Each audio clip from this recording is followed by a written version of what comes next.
चाचा चौधरी, चिट्ठी और डंडा। एक दिन एक जगह पर। अरे, तुम जेल से छूटकर आ गए? हाँ, मुझे चाचा चौधरी ने बड़े घर भिजवा दिया था।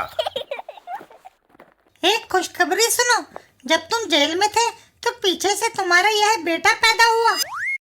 बड़ा होकर हमारा बेटा भी नामी चोर बनेगा। क्या सबूत है?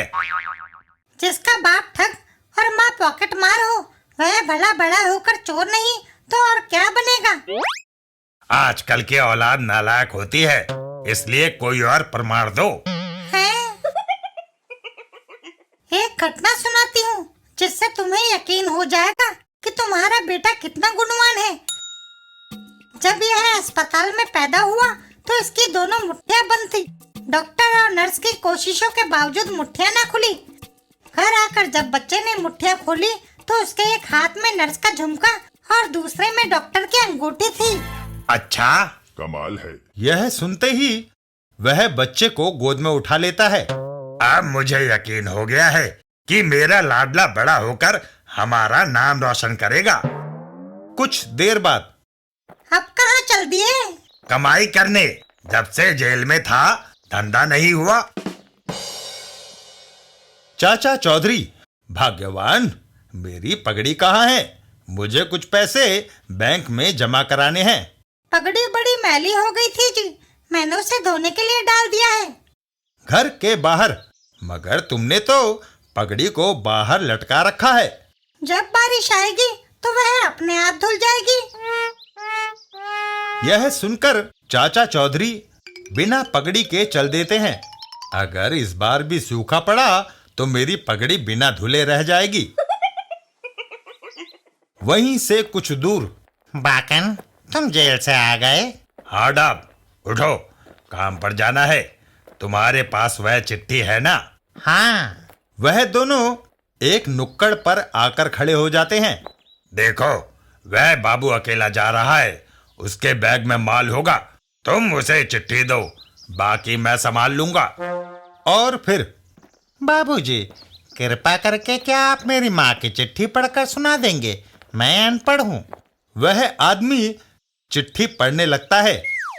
सुनो, लिखा है। तभी पीछे से बाकन उसके सर पर वार कर देता है। ओह! और वह आदमी ढेर हो जाता है। चलो, उस बाबू के बैग का सारा माल आधा आधा बांट लेंगे। तभी, डाब, ठहरो। क्या उस आदमी को लूटने का इरादा है? हाँ, मुझे उससे हिसाब भी चुकाना है। उसी ने मुझे जेल भिजवाया था। आज चाचा चौधरी ने पगड़ी भी नहीं पहनी। डंडे की चोट करारी पड़ेगी। तुम उसे चिट्ठी दो। अरे मत ले पंगा। डाब चिट्ठी लेकर चाचा चौधरी के पास जाता है। जनाब, क्या आप कृपा करके मेरी माँ की चिट्ठी पढ़ देंगे? मैं अनपढ़ हूँ। चाचा चौधरी चिट्ठी पढ़ने लगते हैं। सुनो, लिखा है, प्यारे बेटे डाब। पीछे से बाकन लपकता है। यही मौका है।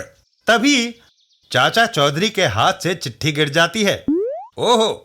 चिट्ठी हाथ से खिसक गई और बाकन का वार सीधे डाब के सिर पर आ पड़ता है। आओ! लो, तुम्हारा साथी आ गया है। बाकी चिट्ठी वह पढ़कर सुना देगा।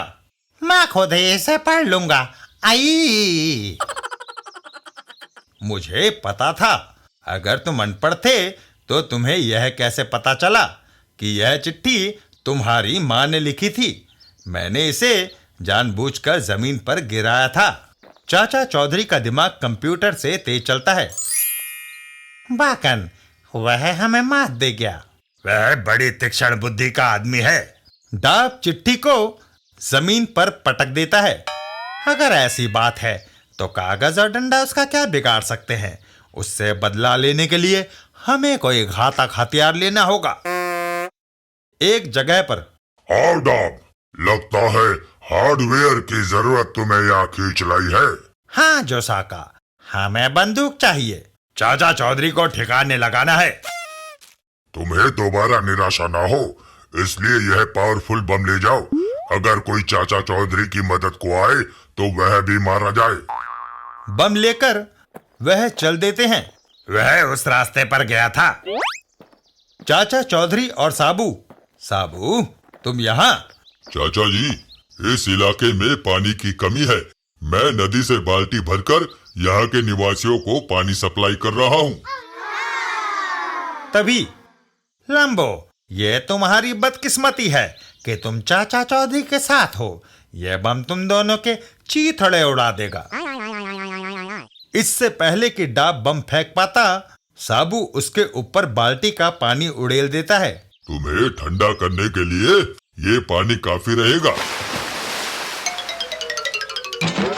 ओह, ये क्या हो गया?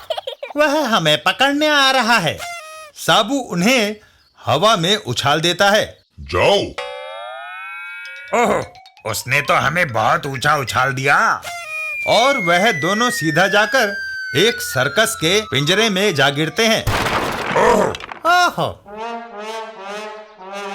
सर्कस का मैनेजर, मैंने तुम्हें जानवर लाने को कहा था, तुम ये जोकर ले आए।